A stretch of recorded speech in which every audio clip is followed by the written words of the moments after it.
हाँ जी, good morning everybody, welcome. How are you doing? How everything going on? Uma Shankar Mandal, good morning बेटा। रोशन मेहता, रोशन पाल, उमा शंकर, प्रीति, मीनाक्षी, प्रियंका गुप्ता। कैसे हैं भाई? किसी को कोई तकलीफ हो, मतलब कि कुछ पूछना हो पिछली क्लास में, तो पूछ सकते हैं। कोई डाउट हो किसी भी प्रकार का तो कृपया पूछें। आपको हक है पूछने का। और अगर नहीं, कल मैंने आपसे कहा था कि जब हम लास्ट पढ़ रहे थे रिलेटिव प्रोनाउन, तो उसको पढ़ लीजिएगा अच्छे से। पढ़ा सबने? और एक चीज और कही थी कि गुड मॉर्निंग के साथ आपको रिफ्लेक्सिव प्रोनाउन जिन वर्ब्स के साथ यूज होता है वो लिखने को कही थी।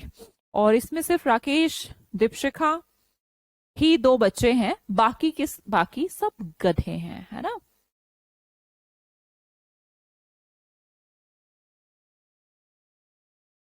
हाँ, इवा हैदर जी पूछिए ना, लॉजिकल पूछेंगे तो क्यों क्यों हम बुरा मानेंगे यार। और ऐसे कुछ भी मत पूछना बस। नृपेंद्र, कुछ कोई भी नहीं लिख रहा, भगा दूं क्या सारों को? कल मैंने आपको बोला था कि जब भी हम क्लास में मिलेंगे तो गुड मॉर्निंग नहीं चाहिए, मुझे क्या चाहिए? नहीं बेटा शशांक, टाइम नहीं है मेरे पास बेटा, क्या करूं। I am really very sorry for that. Apoorva very good. पर कम लिखी है ना अपूर्वा आपने भी। मैं पढ़ाती ही नहीं दो। जब तक लिखेंगे नहीं मैं पढ़ाऊंगी नहीं, चाहे पूरी क्लास ऐसे निकल जाए। आज प्रैक्टिस नहीं मुकेश, अभी बचा हुआ है आपका प्रोनाउन, बचे हुए ना एक दो। देखते हैं, कल करा देंगे, फिर कल करा देंगे, परसों करा देंगे, क्या दिक्कत है, आराम से पढ़िए। थोड़ा बड़ा चैप्टर है। एक एक दो दो नहीं, मैंने कहा था सारी लिखनी है। ज्योति, मिनी, सिमरन, राकेश, शिल्पा, मैंने कहा था सारी लिखनी है, एक एक नहीं। सारी लिख के बताइए। क्यों, तुम्हें इतनी सी भी याद नहीं हो रही क्या? Very good. Deepshikha, Rakesh, Dhirendra, mini, और सब सोच रहे हैं लिखे या ना लिखे, है ना? पढ़ाऊंगी नहीं मैं, बैठे रहो। Very nice Shashank ji. ज्योति कुमारी, गुड बेटा, लिखते रहो फटाफट, मैं पढ़ाऊंगी नहीं, मजाक नहीं है। सिमरन, मम that is use for both. हाँ सिमरन, पर आप पहले मेरे सवाल का जवाब दीजिए। सूरज जी, इवा हैदर, इस क्लास में सिनोनिम नहीं शुरू होंगे। इवा हैदर जी, सिनोनिम का अलग बैच है, मींस वोकैबुलरी वाला बैच सिनोनिम का है। ये ग्रामर का बैच है, और ग्रामर के बैच में ग्रामर पढ़ी जाएगी, सिनोनिम कभी भी नहीं पढ़े जाएंगे। वोकैबुलरी के बैच में पढ़े जाएंगे। ललिता वेरी गुड बेटा।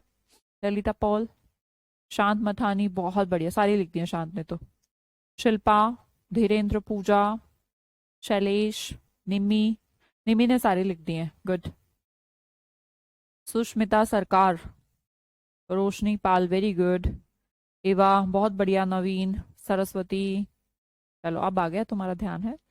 ज्योति, लिख लो, सारी लिख दो। सरस्वती आप भी। शालिनी शर्मा, सारी लिख दी है शालिनी ने भी।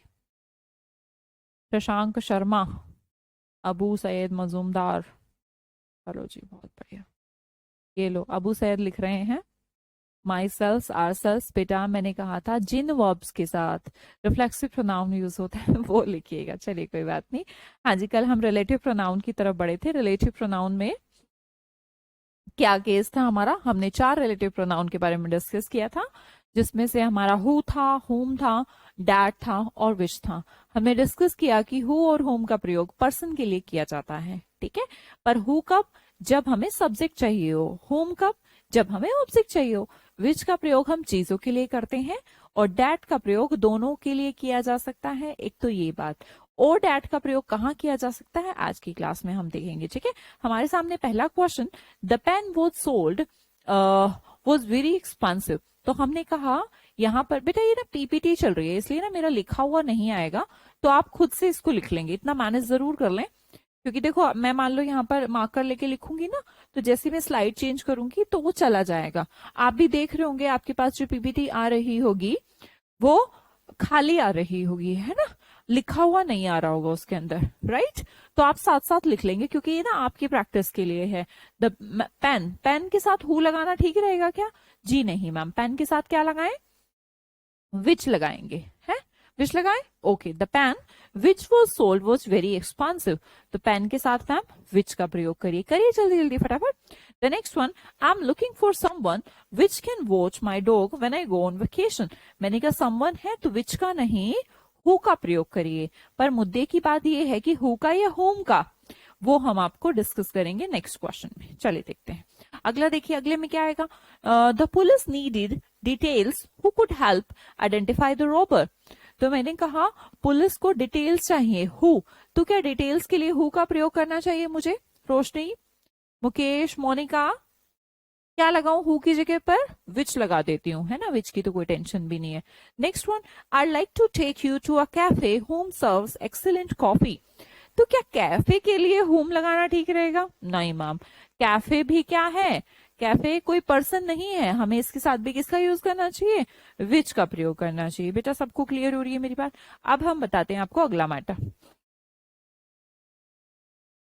आपके सामने क्वेश्चन है, the people whom live next door are not very friendly. तो हमने कहा पीपल के लिए होम आया है, हो सकता है, पर बेटा हो भी तो हो सकता है, हो सकता है ना? तो फिर कैसे करें भाई? देखिए अब हमें पता है हु जो है सब्जेक्ट की तरह काम करता है और होम हमारा ऑब्जेक्ट की तरह। अगर वर्ब है तो वर्ब से पहले, अब बताइए मान लो ये स्पास है तो हम समझ जाएंगे इस स्पेस में कि वर्ब से पहले जो आता है वो सब्जेक्ट होता है, बाद में जो आता है वो ऑब्जेक्ट होता है। एम आई राइट? तो यहां पर क्या है? लीव, लीव का मतलब रहते हैं। तो क्या हमें इस वर्ब का सब्जेक्ट चाहिए? चाहिए भाई? हाँ जी चाहिए, हमें इसका सब्जेक्ट चाहिए। तो हम कहेंगे कि लीव का सब्जेक्ट होम नहीं हु लगाइए। Who live next door are not very friendly. अब कुछ लोगों ने सुना होगा number of subject should be equal to number of verb. इसमें कोई बड़ी बात नहीं है भाई, जितने सब्जेक्ट होंगे उनकी वर्ब भी तो होगी ही होगी। तो हम ना सबसे पहले यहाँ पर वर्ब देखते हैं। पहली वर्ब तो थी लीव, दूसरी है ये आर नॉट वेरी फ्रेंडली, तो दो हो गई। अब मैंने कहा सब्जेक्ट द पीपल, पीपल के साथ the people are not very friendly. Actually people जो है इस आर नॉट वेरी फ्रेंडली का सब्जेक्ट है, तो एक तो ये मिल गया और दूसरा लीव का तो मिल ही नहीं रहा था, तो हम होम को ना हु बना देते, बन गया। तो दो सब्जेक्ट बन गए, दो वर्ब बन गए। एक्चुअली में क्या है? The people are not very friendly ये कहना चाह रहे हैं, पर उनके बारे में एक एक्स्ट्रा इन्फॉर्मेशन है, हु लीव नेक्स्ट डोर, जो मतलब आगे रहते हैं आपके, पड़ोसी हैं आपके। नहीं बेटा छाया, हु जो है सब्जेक्ट बिहेव करता है, ये मैंने आपको कल ही बताया था, क्लास नहीं देखी कल की? चलिए आगे बढ़ो, आगे देखते हैं अगला क्वेश्चन आपकी स्क्रीन पर। The only thing who matters is to find our way home.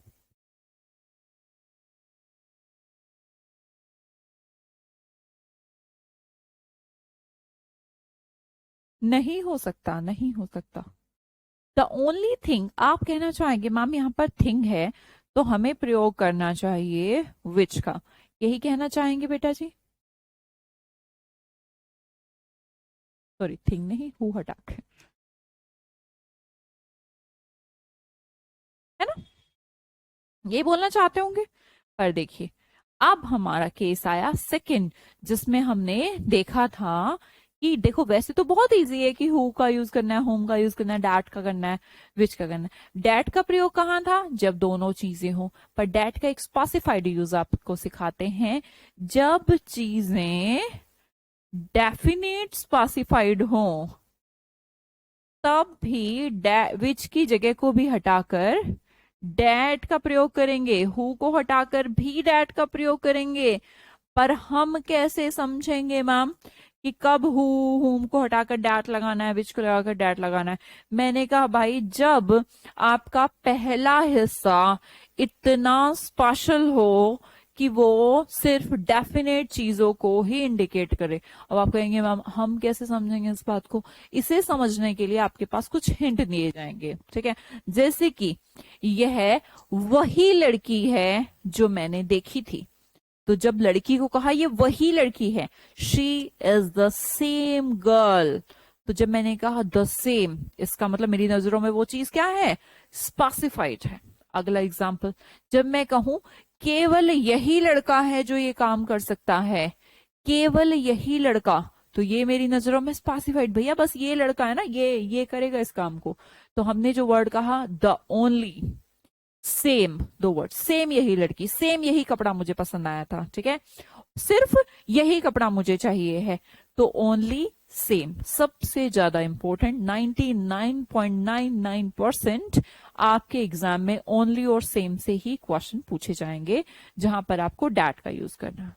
इसके अलावा स्पेसिफाइड बनाने के लिए सुपरलेटिव का भी यूज कर सकते हैं। मैंने कहा सरस्वती इज द बेस्ट, तो जब मैंने ये कह दिया डैट आई एम तो वहां पर डैट क्यों? क्योंकि मैंने सरस्वती को स्पेसिफाइड बना दिया, क्या लगा के? सुपरलेटिव डिग्री लगाकर। तो सुपरलेटिव डिग्री लगाने से स्पेसिफाइड, सिर्फ 3 केस है जिनमें आपका 100% एग्जाम का काम हो जाएगा, ओनली, सेम और सुपरलेटिव डिग्री, ठीक है।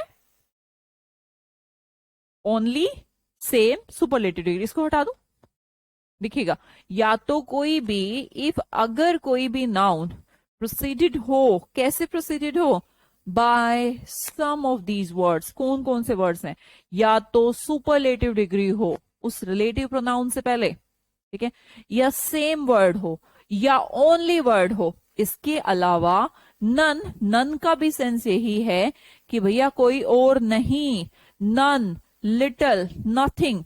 तो हमने वैसे इनसे एग्जाम में क्वेश्चन नहीं आते, सबसे ज्यादा सुपरलेटिव डिग्री, सेम, ओनली।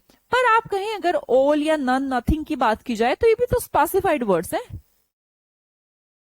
कि इसके अलावा कुछ नहीं है, नथिंग बट वीरपाल सिंह। तो हमने कहा तो ये भी स्पेसिफाइड हुआ, फ्यू है, नन है, ऑल है, तो सब स्पेसिफाइड केस है। पर ध्यान रखिएगा सेम और ओनली का केस तो आप छोड़ ही नहीं सकते। एक्चुअली क्या है कि जो ये लिटिल और फ्यू हैं, ये रिलेटिव प्रोनाउन क्रिएट नहीं कर पाते, ठीक है, इसलिए इनसे क्वेश्चन बहुत कम आते हैं।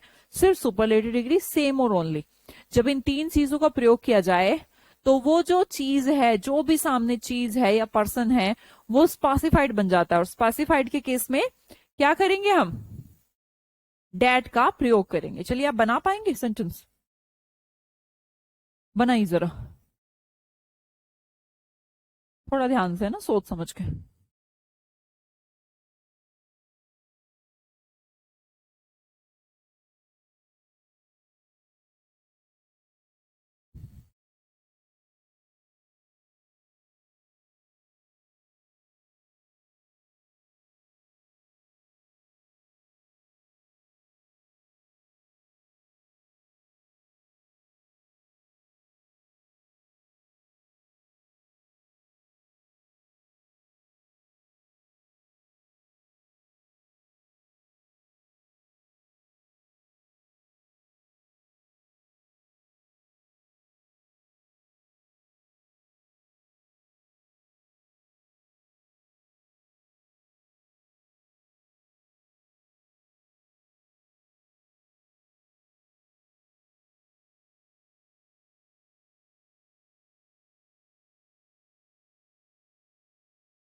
हाँ जी, the women who I marry should have good sense of humour. तो हमने कहा यहाँ पर हम किसका यूज करना चाह रहे हैं? Relative pronoun. Relative pronoun who का ही यूज होगा, बिल्कुल भाई, इसमें कोई दो राय नहीं है, क्योंकि यहाँ कुछ नहीं है जिसके लिए आप डैट यूज करना चाहें। तो हमने कहा हु या फिर हुम, किसका प्रयोग करूं? बेटा यहाँ पर लिखा आई मैरी, तो ये वर्ब है, इसका सब्जेक्ट कौन है, आई है, तो यहाँ पर आप हु क्यों लगा रहे हैं, आपको क्या लगाना चाहिए, हुम लगाना चाहिए। वेरी गुड नंदिनी, है ना, हुम का प्रयोग करना चाहिए। Okay, next one, the teacher punished the boys who we had seen there. तो हमने फिर से देखा the teacher punished the boys, boys के लिए हु लगाया, बिल्कुल लगा सकते हैं, पर पहले ये तो देख लें कि ऑब्जेक्ट है यहाँ पर या फिर सब्जेक्ट की तरह बिहेव कर रहा है। हमने कहा वी के साथ हैड सीन वर्ब का प्रयोग हो गया, तो यहाँ तो ऑब्जेक्ट चाहिए था, है ना, सब्जेक्ट चाहिए ही नहीं, हूं। और अगर आप number of subject number of verb की बात करें, the woman should have good sense of humour, ये एक सेंटेंस है। आई मैरी अगला एक फ्रेज है, तो हु यहाँ पर हमारा ऑब्जेक्ट बिहेव करेगा। किसी को कोई डाउट कि 7th और 8th में होम आना चाहिए, वैसे मैंने सबके आंसर देखे हैं, सबने होम ही प्रयोग किया है, सिमरन को छोड़कर। सिमरन कह रही है डैट का प्रयोग करें। बेटा ये ना हट जाएगा, मैं फिर से बोल रही हूँ, आप साथ साथ इनको अपने कर लीजिएगा या फिर बाद में कर लीजिएगा, ठीक है, जैसे ये करते ही हट जाता है ये। The next one, they will accept the offer who you will offer to them. They will accept the offer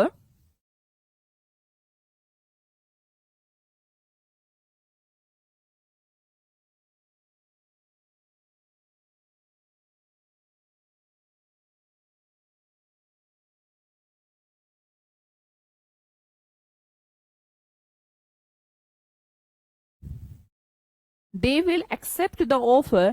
अब भैया यहाँ पर कुछ नहीं है, हु का प्रयोग मत करिए, किसका प्रयोग करेंगे, they will accept the offer, offer है तो विच का प्रयोग करिए, ठीक है। नेक्स्ट वन देखिएगा, I called the same man. देखिए जब मैंने इसको मैन को स्पेसिफाइड कर दिया, same man, the only thing ऐसे करके, द बेस्ट ऐसे कर दिया, तो फिर मुझे क्या प्रयोग करना चाहिए, डैट का प्रयोग करना चाहिए। हाँ जी, क्लियर सबको, कोई दिक्कत परेशानी किसी को?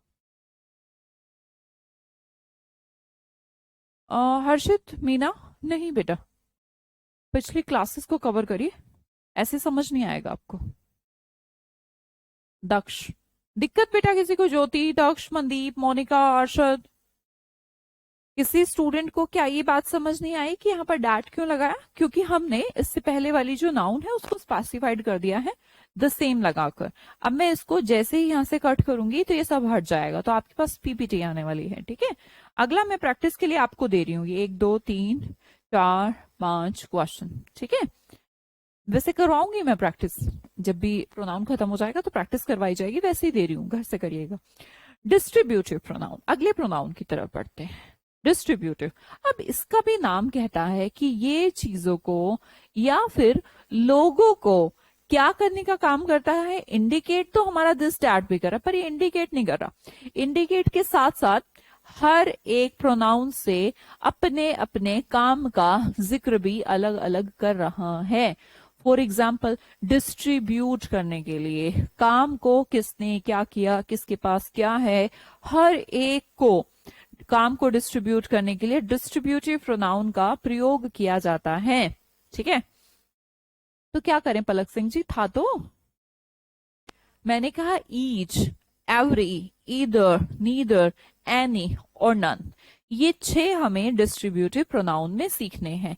अच्छा, जिस प्रकार हमने अभी जो पहले हम प्रोनाउन पढ़ते आ रहे हैं उनमें क्या किया है कि इसके अंडर कौन कौन से प्रोनाउन आते हैं, जैसे कि रिलेटिव प्रोनाउन में 4 आते हैं, हमने चारों पढ़ लिए कि कैसे एग्जाम में क्वेश्चन पूछा जाता है। हमने कहा रेसिप्रोकल में 2 आते हैं, उसके बारे में भी पढ़ लिया कि कैसे होता है, ठीक है।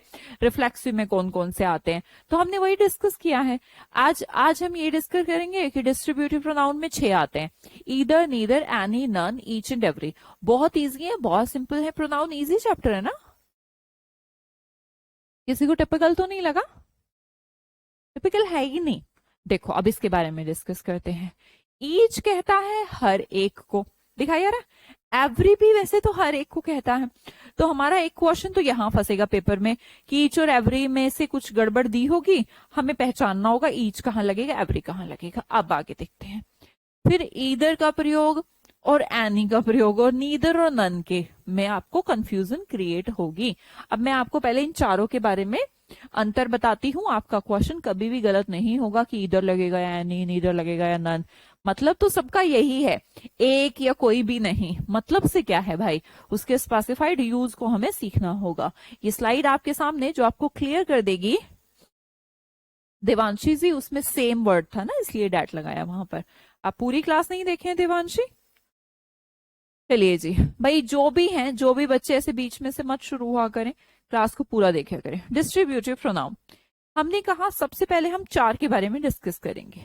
बच्चा हमारा ईदर है, ईदर का प्रयोग क्या होता है? मान लो मेरे पास दो चीजें हैं, दोनों में से मैंने कहा एनी ऑफ द टू, दो चीजों में से, ठीक है।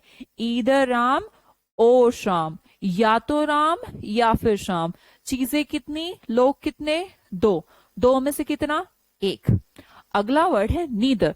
नीदर का प्रयोग मैं करती हूं नन ऑफ द टू, जब मेरे पास चीजें दो, दो में से कोई सा नहीं। किसका प्रयोग, नीदर का।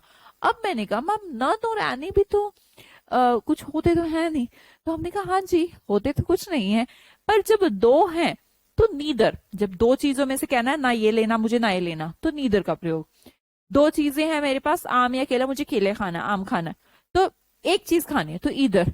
अब हमारे पास समस्या आई, आम भी है, केला भी है, अंगूर भी है, बहुत सारी चीजें हैं, अनार भी है, सब चीजें हैं, वहां पर आपको कोई सा नहीं खाने देना। तो बोलेंगे नन, क्योंकि चीजें कितनी है, मोर देन टू। अब हमने कहा मेरे पास पांच तरीके के फल है, भैया तुम इनमें से कोई सा भी खा लो, तो मैं कहूंगी एनी। अगर मेरे हाथ में सिर्फ दो फल हैं, अनार है, आम है, ठीक है, तो बोले कि अनार और आम में से चूज करना हो तो किसका यूज करूंगी, ईदर का। दोनों में से कोई सा नहीं खाना, नीदर का। अब मैं ले आई पांच फल, पांचों में से कोई सा खा लो, तो बोलूंगी एनी। और मैंने कहा पांचों में से कोई सा नहीं खाना, तो बोलूंगी नन। तो समझ में आई बात? जब चीजें दो हों, जब इंसान दो हों, तो ईदर और नेदर का प्रयोग करना है। जब दो से ज्यादा हो तो नन और एनी का प्रयोग करना है। इसी प्रकार हमारा केस आता है ईच एंड एवरी। इसमें भी डिफरेंस देख लेते हैं, बहुत इजी है भाई। ईच का जो केस है, एवरी का जो केस है, मीनिंग तो सेम है कि हर एक को इंडिकेट करना चाहता है। मैंने कहा ईच स्टूडेंट, एवरी स्टूडेंट, बात तो ये हर एक स्टूडेंट या हर ईच में भी और एवरी में भी, पर उसके प्रयोग में थोड़ा सा अंतर है। भाई जब भी आप एवरी का प्रयोग करेंगे तो गौर करेंगे ये एडजेक्टिव की तरह बिहेव करता है। अब आप सोचेंगे मैम एडजेक्टिव की तरह? हाँ जी, जिस तरह एवरी को कभी भी हवा में आप नहीं लटका सकते हैं। हवा में से मेरा मतलब है इसके बाद हर समय कोई ना कोई नाउन होगी। एवरी स्टूडेंट, क्या बोलूंगी, एवरी स्टूडेंट बोलना पड़ेगा। स्टूडेंट, स्टूडेंट क्या है, नाउन है। Every house, every person, every day बोलती हूं ना, तो एवरी के बाद तो गारंटेड नेसेसरी है। क्या नेसेसरी है कि भैया एवरी का प्रयोग मुझे करना होगा, नाउन का प्रयोग करना होगा, क्योंकि वो केस डिटर्मिनर है। दूसरी बात, ये जो प्रयोग होता है हमेशा दो के लिए नहीं। जब भी आपके पास दो चीजें हैं ना, दो, मान लो कि हाथ है, पैर है, आंखें हैं, तो किसका यूज करूंगी, ईच का। पर दो से ज्यादा है तो एवरी का प्रयोग करूंगी, ठीक है। जब हमारे पास दो चीजें हैं तो ईच का प्रयोग, दो से ज्यादा है तो एवरी का प्रयोग। ओके जी, आगे देखिएगा। ईच का प्रयोग डेफिनेट केस को इंडिकेट करता है, मतलब कि तुम्हें पक्का पता होना चाहिए। और एवरी का प्रयोग जनरल केस को। जनरल केस मतलब कि ठीक है ना यार, हर किसी के साथ ऐसा होता है, जैसे कि ऑलमोस्ट, जैसे कि अप्रोक्सीमेटली, जैसे कि जैसे हम कहते हैं अबाउट, लगभग, है ना। तो वो जो केस है वो एवरी है, ठीक है भाई, सबके साथ ऐसा होता है। अप्रोक्सीमेटली वाला जो सेंस है वो एवरी है। ईच अप्रोक्सीमेटली नहीं है, ऑलमोस्ट नहीं है, क्या है, डेफिनेट है। थोड़ी सी चीजों को समझेंगे एग्जाम्पल से, आपको समझ में आ जाएगा। फॉर एग्जाम्पल हमारे सामने एक सेंटेंस लिखा है, ही रेज्ड ऑफ हिज हैंड्स। आपको कंफ्यूजन होगी ईच या एवरी दोनों में से किसका प्रयोग करूं, बताना बेटा किसका प्रयोग करेंगे। जी अभिषेक कुमार सिंह जी, काफी से भी काफी है ना।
ही रेज्ड ऑफ हिज हैंड्स, मैंने आपसे अभी कहा भाई प्रपोजिशन है, और प्रपोजिशन अगर है तो उससे पहले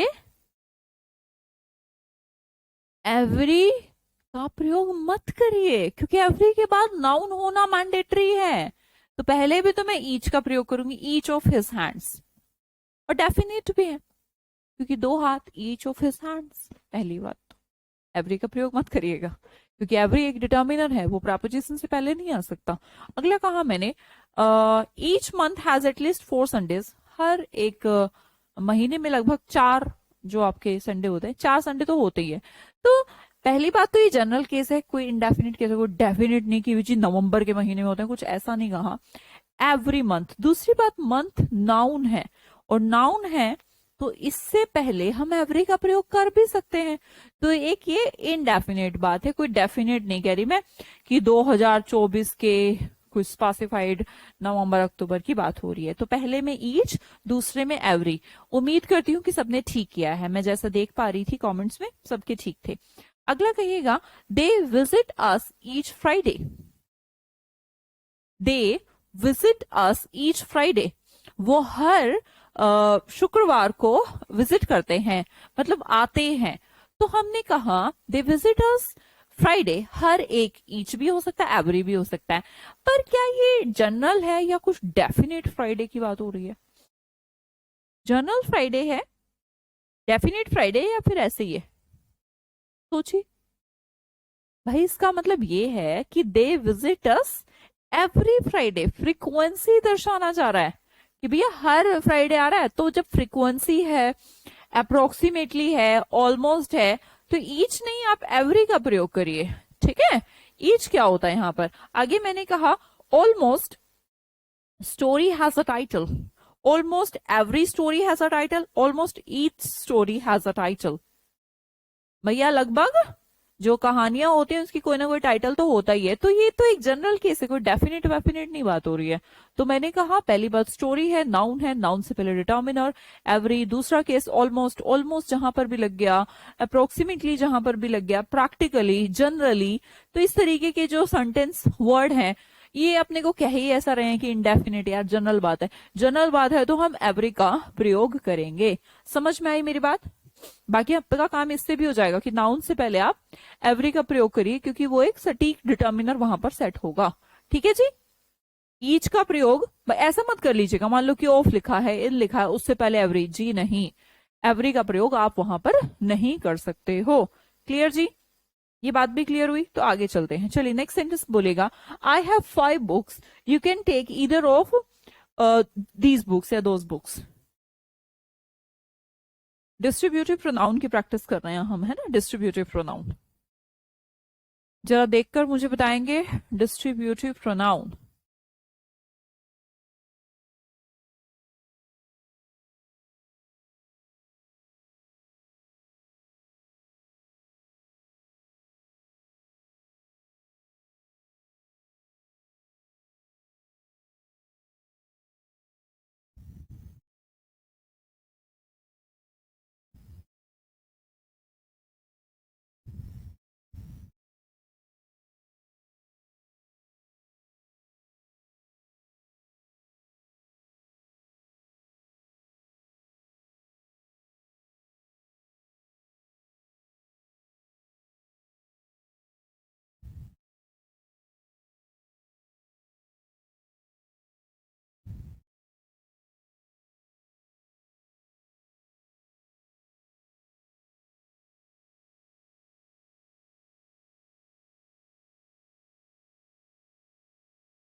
बेटा ईच एवरी का तो केस ही नहीं है ना यहाँ पर।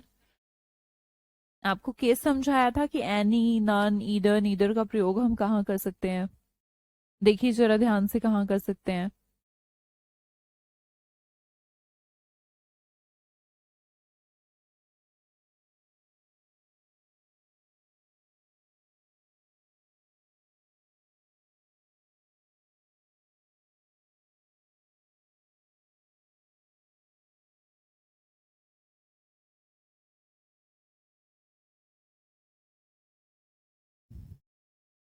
देखिएगा, आई हैव 5 बुक्स, यहाँ पर मेरी चॉइस 5 किताबों की है। You can take either of those books. तो आपको नहीं लगता कि जब मैंने कहा था कि जब चीजें 5 हो, चॉइस करनी हो 5 चीजों में से, तो आप इधर का प्रयोग नहीं करते, आप एनी का प्रयोग करते हैं, है ना। बहुत सारे बच्चों ने 90% लोगों को तो याद था, तो बहुत बढ़िया, इधर की जगह पर एनी का प्रयोग करिए। क्यों करिए?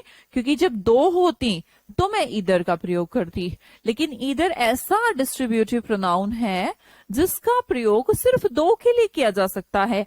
जब 2 से ज्यादा है तो इधर नहीं, एनी का प्रयोग मुझे करना होगा। नेक्स्ट क्वेश्चन देखिएगा, any of these 2 roads leads to Jaipur, you can take any of these roads। अब क्या करना पड़ेगा मुझे?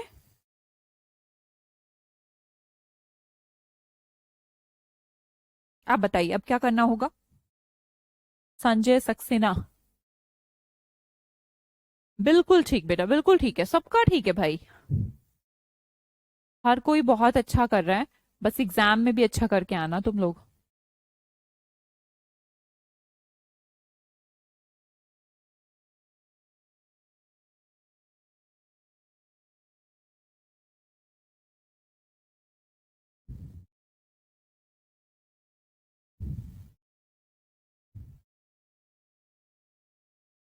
Distributive pronoun, any of these 2 roads leads to Jaipur, you can take any of these roads। तो हमने देखा any of these, भैया यहाँ पर 2 रोड की बात हो रही है, और जब 2 रोड में से चॉइस है तो मैम डिस्ट्रीब्यूटिव प्रोनाउन इनके लिए any नहीं, इधर का प्रयोग करूंगी। Are you getting my point? सबने ठीक किया है, बहुत बढ़िया भाई। जब 2 रोड हैं, 2 रोड हैं, तो डिस्ट्रीब्यूटिव प्रोनाउन एनी नहीं, इधर का प्रयोग होगा। हटा दू। Next one, none of 2 students has attended my class. क्या करना चाहिए अब मुझे? None of the 2 students, none of the 2 students has attended my class. इसका मतलब स्टूडेंट कितने हैं बेटा? कितने स्टूडेंट्स की बात हो रही है यहाँ पर? 2 स्टूडेंट्स की। और जब 2 स्टूडेंट्स की बात हो तो 2 स्टूडेंट्स में से किसका प्रयोग करते हैं? नन का प्रयोग करते हैं क्या? नहीं जी, नन नहीं, नीदर का। वेरी गुड रोशनी, नीदर का प्रयोग किया जाता है। चलिए, कितना सिंपल था डिस्ट्रीब्यूटिव प्रोनाउन। 2 के लिए ईदर, 2 में से कोई सा नहीं, नीदर। 2 से ज्यादा में से एनी, 2 में से ज्यादा में से कोई भी नहीं, नन का प्रयोग। ईच का प्रयोग definite case, every, almost, approximately, regularly, frequency वाला यूज, ठीक है। एवरी के बाद नाउन होना चाहिए। ये था आज का हमारा डिस्ट्रीब्यूटिव प्रोनाउन। क्या अगले प्रोनाउन की तरफ बढ़ा जाए? अगला प्रोनाउन तो इतना सिंपल है जो मैं सिर्फ फॉर्मेलिटी के लिए आपको पढ़ाने वाली हूँ, वरना आप लोगों मैम एक प्रोनाउन छूट गया, इंटेरोगेटिव। अब इंटेरोगेटिव प्रोनाउन मेरे सारे स्टूडेंट्स को पहले से आता है, आता है जी।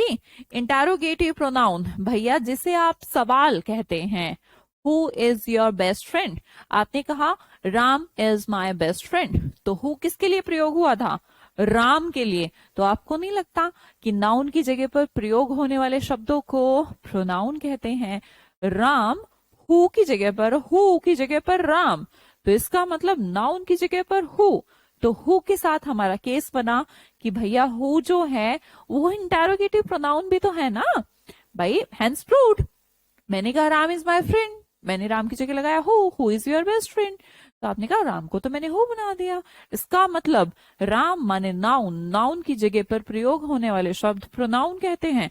इसलिए क्या मैं ये कह सकती हूँ कि हु एक प्रोनाउन है? हु एक रिलेटिव प्रोनाउन भी है, हु एक इंटेरोगेटिव प्रोनाउन भी है। लेकिन जब वो रिलेटिव प्रोनाउन होता है तो सेंटेंस के बीच में आता है, लेकिन जब इंटेरोगेटिव प्रोनाउन होता है तो सेंटेंस के स्टार्टिंग में आता है। हु स्टोल द मनी, मैंने कहा सलोनी स्टोल द मनी, तो हु की जगह पर सलोनी, सलोनी की जगह पर हु, सलोनी तो नाउन है, नाउन की जगह पर हु प्रोनाउन बन गया। तो हु, होम, व्हाट, विच, ये वाले जो वर्ड हैं हमारे, ये इंटेरोगेटिव प्रोनाउन भी होते हैं, ठीक है बेटा। ऑल का रोशनी अभी आपका खत्म नहीं हुआ ना, प्रोनाउन जब मैं खत्म करूं तो आप पूछेगा, वो भी आएगा।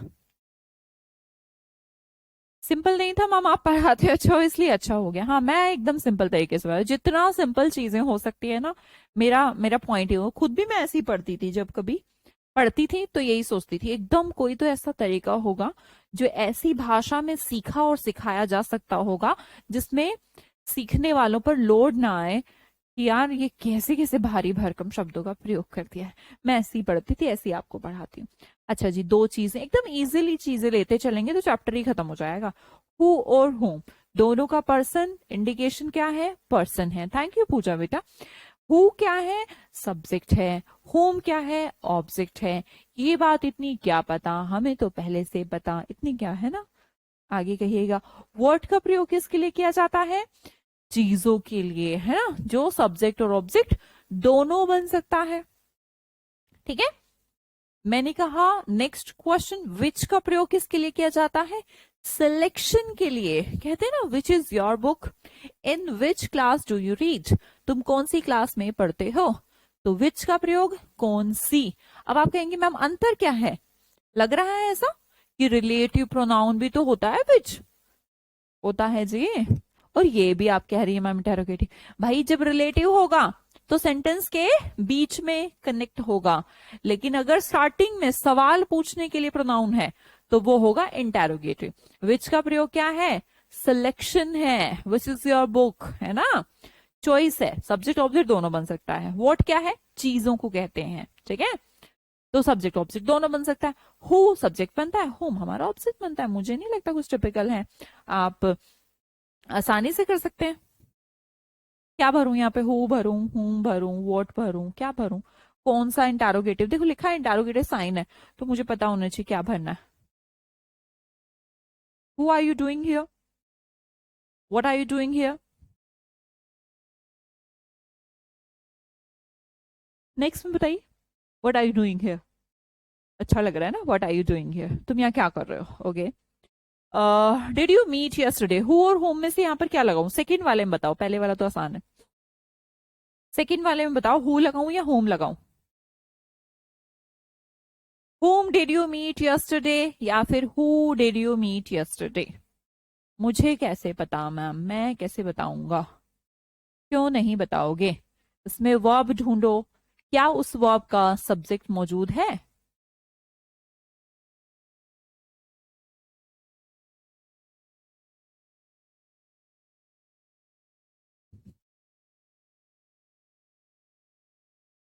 बेटा इसमें मैं हु और होम में से भरवा रही हूँ, है ना, ज्यादा दिमाग तेज मत चलाओ अपना। हु भरूं या होम भरूं, आपको नहीं पता, कोई बात नहीं, आप इससे पूछिए। यू मीट, यू क्या है? सब्जेक्ट है, मीट इस सेंटेंस की वर्ब है, तो सब्जेक्ट और वर्ब तो मौजूद है, ये तो फालतू है, फालतू है तो होम का प्रयोग करिए, सब्जेक्ट नहीं। Whom did you meet yesterday, या फिर इसका आंसर देख के देख लीजिए, तुम कल किससे मिले, तो आपने आंसर दिया आई मेट राधा। आंसर देख के देख लीजिएगा, अगर मान लो कि कभी लाइफ में कंफ्यूजन हो जाए कि क्या करूं, हूं लगाऊं, होम लगाऊं, तो आंसर दे दीजिएगा। मैंने कहा आई मेट राधा, इसका आंसर दीजिए। मान लो कि मैंने आपसे पूछा हु या whom did you meet yesterday, आपने कहा आई मेट राधा, तो यहाँ पर आई सब्जेक्ट है, मेट वर्ब है, राधा क्या है? वर्ब के बाद आने वाला वर्ड ऑब्जेक्ट है, ऑब्जेक्ट है तो होम का प्रयोग सही रहेगा, हु का प्रयोग नहीं करना है, ठीक है। क्लियर बेटा, आगे चले। Next one, who took the towel. अच्छा, इन दोनों में से सेंटेंस में से बताइएगा, who took the, home took the towel, ये sentence, whom will win the championship, who did you give the key to, who did the police suspect to the crime।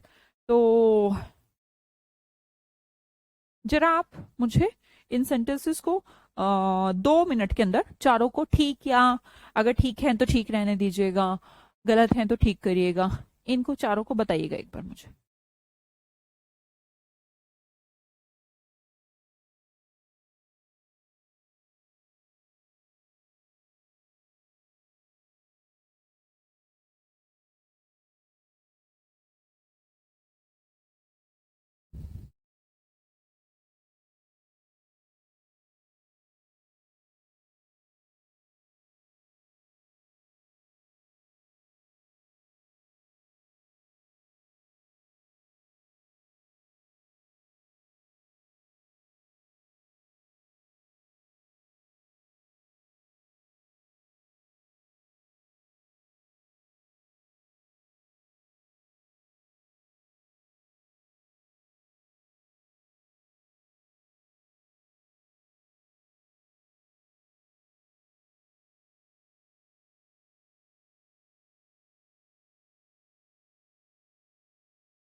बेटा whom took the towel, आप देखिए आराम आराम से जो चीज सिखाई है बस उसको ही करते जाते।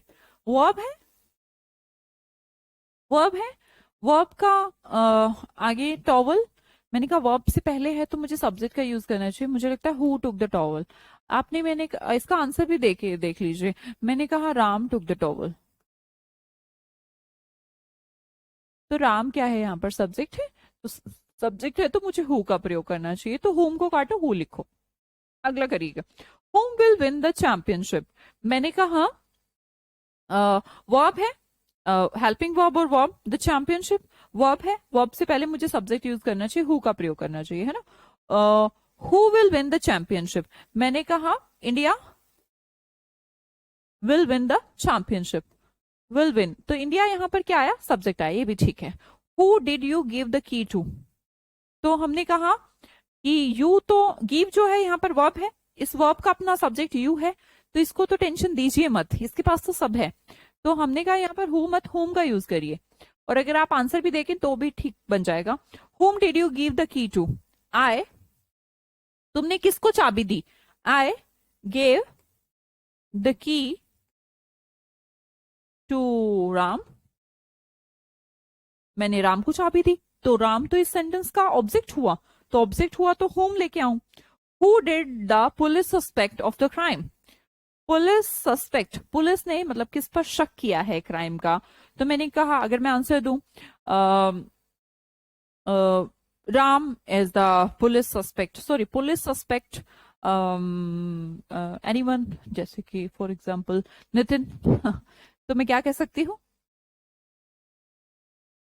पुलिस का, पुलिस ने सस्पेक्ट, पुलिस को किस पर शक है, पुलिस ने सस्पेक्ट किया, पुलिस सस्पेक्टेड होम, किसके ऊपर शक है, किसके ऊपर शक किया है, तो मैं होम का प्रयोग करूं, तो आंसर क्या आएगा, ऑब्जेक्ट आएगा यार, पुलिस काम तो पुलिस कर रही है ना सस्पेक्ट करने का, होम का प्रयोग करूंगी, दोनों में हूं और लास्ट वालों में दोनों में हूं। बेटा ये हट जाएगा, इसलिए आपको क्लियर तो हो गया ना, किसी को पूछना तो नहीं। टीचर टेस्ट कब है, क्रांति, क्रांतिकेत सोनटके, बच्चा सैटरडे को टेस्ट होगा, क्लियर, टेस्ट तो तब होगा जब ये तुम सब चारों सही थे मैम, गुड, बहुत बढ़िया, अगर चारों सही थी तो आगे चले। देखो हु वॉज देयर या होम वॉज देयर, बताओ जल्दी, who were you doing at that time yesterday, या फिर what were you doing at that time, बहुत आसान है, हु वॉज देयर वर्ब है तो हु का यूज करेंगे, मैंने कहा राम वॉज देयर, ऐसे आंसर भी देके देख लीजिएगा।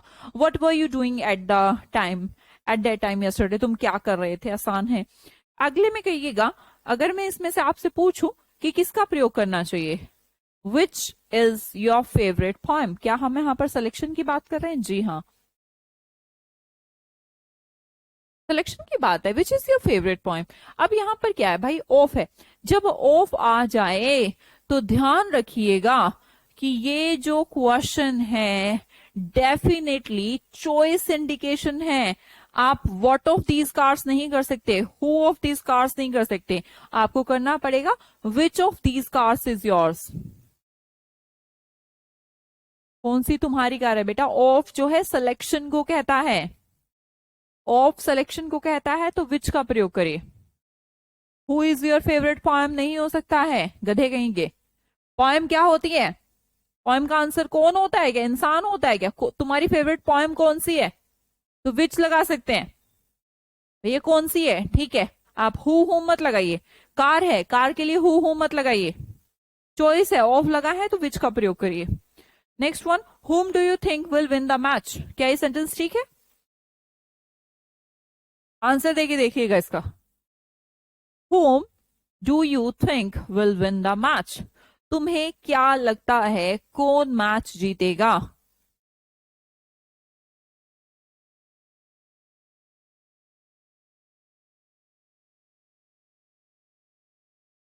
whom do you think will win the match, तो आपको क्या लगता है कौन मैच जीतेगा, आंसर लेके देखिएगा। मैंने कहा I think India will win the match. यही आंसर दिया आपने, यही आंसर है, India will win the match. I think, देखिए ये यू थिंक तो एक फ्रेज है जिसका हमने बना दिया आई थिंक, मुझे लगता है।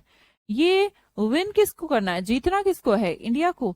तो इंडिया इस वर्ब का तो सब्जेक्ट है ना, तो ये सेंटेंस गलत है, होम नहीं हु का प्रयोग करूं ना। यहाँ पे सिलेक्शन है, which of the boys was shouting, कौन सा लड़का चिल्ला रहा था। टीचर बाहर गया थोड़ा सा और एक चिल्लाने लगा लड़का, आके पूछते हैं which of the boys was shouting, कौन सा लड़का चिल्ला रहा था। तो चॉइस है। तो होम यहाँ पर ऑब्जेक्ट है, यू हमारा सब्जेक्ट है थिंक का बेटा। लेकिन ये तो देखिए ये विन भी तो वर्ब रह गई अकेली, इसीलिए तो कहा थोड़ा सा माइंड को क्लियर करने का कोशिश करिए। ये वर्ब भी तो अकेली है, इस वर्ब का भी तो बेचारी का सब्जेक्ट कोई होगा या नहीं होगा। तो होम नहीं, किसका प्रयोग करूं, हु का प्रयोग करूं, ठीक है। अब हमारा लास्ट प्रोनाउन बचता है, जिसके अंदर हमें कुछ छोटे छोटे कॉन्सेप्ट सीखने हैं, उसके बारे में बात करते हैं, ठीक है।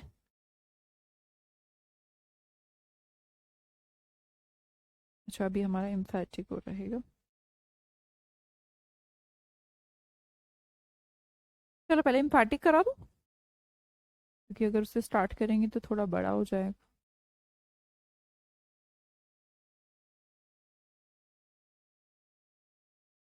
हाँ जी, इम्फैटिक प्रोनाउन के बारे में बात करते हैं। इम्फैटिक क्या होता है, इसका नाम है जोर डालने वाला प्रोनाउन।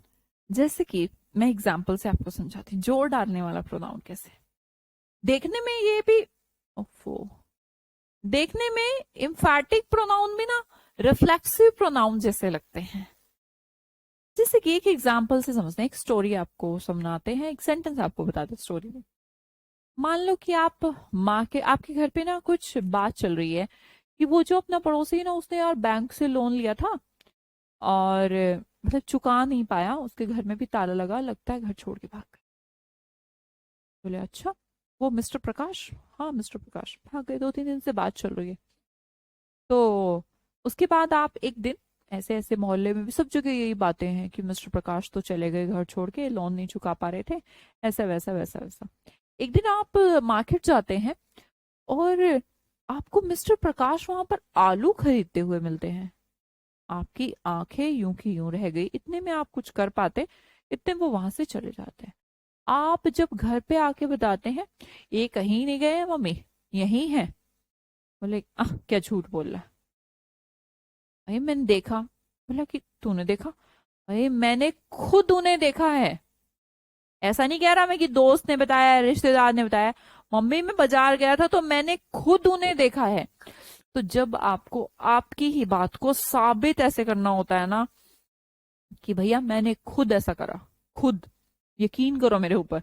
तो जब वो लड़का कहता है मम्मी मैं जब मार्केट गया था तो मैंने खुद मिस्टर प्रकाश को देखा है, तो मम्मी कहती है अच्छा तूने खुद देखा है, मतलब कि मेरा बेटा तो झूठ नहीं बोलता। सब मायों को यही लगता है कि उनका बेटा दुनिया में सबसे बेस्ट बेटा होगा, जो कि कोई उल्टे काम नहीं करता, कोई गलत काम नहीं करता। ये सिर्फ उनकी बेचारियों की गलत फहमी होती है, गलत फहमी रह जाती है। खैर चलो कोई बात नहीं, अब वो सोचती है मेरा बेटा तो झूठ नहीं बोलता है, वो बोल भी नहीं रहा था, अच्छा बेटा था। तो अब हम ऐसे में क्या करें, जब उसको कहना था मैंने खुद मिस्टर प्रकाश को देखा, आई सो मिस्टर प्रकाश, मैंने खुद खुद खुद खुद, इसके लिए इंग्लिश क्या बनाऊं भैया, जो मैं है वही खुद है। और हमने पढ़ा था कि जब कोई एक्शन और रिएक्शन आप ही हो तो रिफ्लेक्शन होता है, पर रिफ्लेक्शन उसका रिसीवर होता है। देखा तो मिस्टर प्रकाश को है, पर हम खुद खुद खुद जो कर रहे हैं, मैंने खुद, है ना।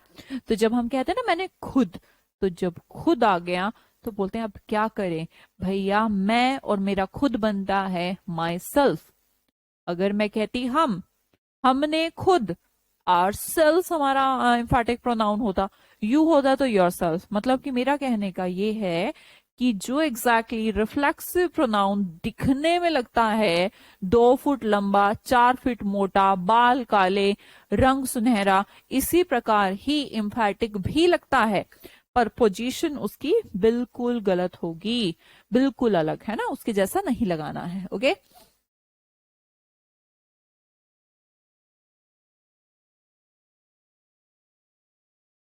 आई don't have much money ma'am, have का यूज क्यों हुआ? तो हैव यहाँ पर क्या है? हैव का मतलब होना होता है पास। I have a car, I don't have a car, इसमें क्या है अंजलि? हैव को काउंटेबल अनकाउंटेबल पे कहाँ ले गई हो तुम? है हैव का यूज तो काउंटेबल अनकाउंटेबल से मतलब ही नहीं है ना। मनी को तुम्हें इंडिकेट करना, तुमने मच मनी कर तो लिया, और क्या करती? वैसे ही लग रहा है बेटा आपको, ठीक है वो। हाँ जी, we also saw him there, तो हमने खुद उसे वहां देखा है। तो ये जो आपका मैं हमने खुद है, ये जो आरसेल्स यहाँ पर दिख रहा है बेटा, इसको एम्फैटिक प्रोनाउन कहते हैं। It simply emphasises the action of the subject. अगर मैं इंग्लिश में कहूं तो, हिंदी में आपको समझा चुकी हूं।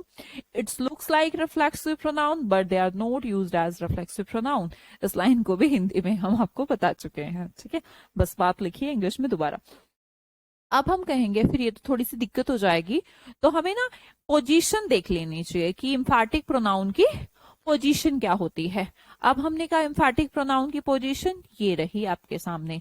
पहली पोजीशन तो मेन वर्ब से पहले, और दूसरी कि पूरा सेंटेंस लिखकर बाद में। या तो आप सब्जेक्ट के साथ I myself, we are selves यहां पर एम्फैटिक लगा सकते हैं, या फिर आप एम्फैटिक लगा सकते हैं ऑब्जेक्ट के बाद। एग्जाम्पल देखते हैं, the man cut himself all the trees. तो हमने कहा शायद हम ये कहना चाहते हैं आदमी ने खुद सारे पेड़ काटे, खुद काटे हैं, ठीक, खुद से। तो मैंने कहा खुद देखा है, तो खुद काटे हैं। तो वर्ब के बाद एम्फैटिक प्रोनाउन, क्या इसकी पोजीशन ठीक है? नहीं मैम। या तो हम इसको करते पीछे, the man cut all the trees himself, या तो एकदम बाद में, या फिर यहां पर the man himself cut all the trees. तो एम्फैटिक प्रोनाउन का बहुत जरूरी है आपको स्ट्रक्चर। आगे देखिएगा, दे themselves blamed for all that confusion। क्या ये सच है? क्या ये ठीक है?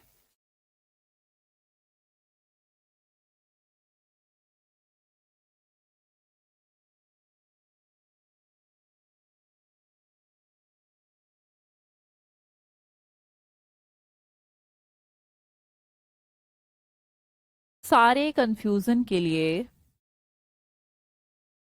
दे themselves blamed, क्या ये सेंटेंस ठीक है?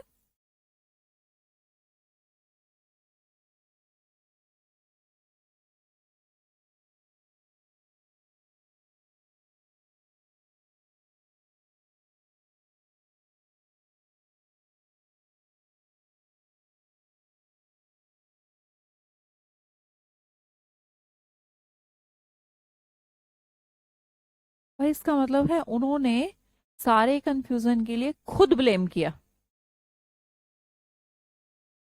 आप दोनों में अंतर समझिए। अच्छा, दूसरा सेंटेंस भी लिखती हूँ, आप कंफ्यूज हो जाएंगे वरना। They blamed themselves for all that confusion, they themselves blamed him या उसके friends for all that confusion. बच्चा ये ऊपर वाला सेंटेंस गलत है, देखने में तो ठीक लग रहा है, क्योंकि तुमने सोचा कि इम्फैटिक प्रोनाउन है। बेटा इम्फैटिक नहीं है, ये तो रिफ्लेक्सिव प्रोनाउन है। ये कोई इम्फैटिक आपको दिख ही नहीं, लगना ही नहीं चाहिए। दे themselves blamed for all that confusion. भैया या तो लिखिए कि उन्होंने खुद उसे ब्लेम किया। भैया वो उसका रिश्तेदार है, सुनो, एक चेयरमैन है और उसमें कोई एम्प्लॉय है, वो दोनों चाचा भतीजा हैं। तो भैया हम ये कह रहे हैं, भैया चेयरमैन ने खुद अपने भतीजे को ब्लेम किया कि चोरी इसने की है। तो जब मैं कहती दे themselves, उन्होंने खुद ब्लेम किया है उसे या तुम्हें या किसी को भी यार, फिर तो ठीक था। लेकिन अगर मैं कहूं उन्होंने ब्लेम किया, अगर मैं खुद को कहना चाहती हूं तो इसका रिसीवर आप बनो, फिर तो आप इसे रिफ्लेक्सिव करो। और अगर आप कह रहे हैं कि उन्होंने ब्लेम किया और आगे हवा में, तो कैसे काम चलेगा? ब्लेम किया, किसी को तो ब्लेम किया होगा, या तो खुद को ब्लेम करिए। भाई उन्होंने ब्लेम खुद को कर लिया, और अगर खुद को नहीं करना तो किसी और को करिए। तो ब्लेम भी हमारी कैसी वर्ब है, जिसके साथ रिफ्लेक्सिव प्रोनाउन का प्रयोग किया जाता है। ठीक है, ब्लेम का मतलब होता है दोषी ठहराना। तो उन्होंने अगर खुद को दोषी ठहराया है तो आप लिखेंगे दोषी ठहराने वाला रिसीवर भी वो खुद हुए, तो दे ब्लेम्ड themselves, उन्होंने खुद को ब्लेम किया सारे कंफ्यूजन के लिए। ठीक है, और अगर उन्होंने किसी और को किया है तो हम यहां पर इम्फेटिक यूज करेंगे, उन्होंने खुद उसे ब्लेम किया भाई, बेशक चाचा हो फिर भी। ठीक है, क्लियर जी। आज के लिए इतना ही है ना भाई, 12 बज चुके हैं। और इसका मतलब कल भी हमारी पहले क्लास रहेगी, फिर प्रैक्टिस देखते हैं ना। आपके 2 प्रोनाउन बचे हैं, वैसे बचे तो बहुत सिंपल हैं, फिर भी चलो कल देखते हैं। कोई भी कंफ्यूजन, कोई भी दिक्कत है तो कल आपसे मिलते हैं। ओके जी, bye bye, see you, take care, good day.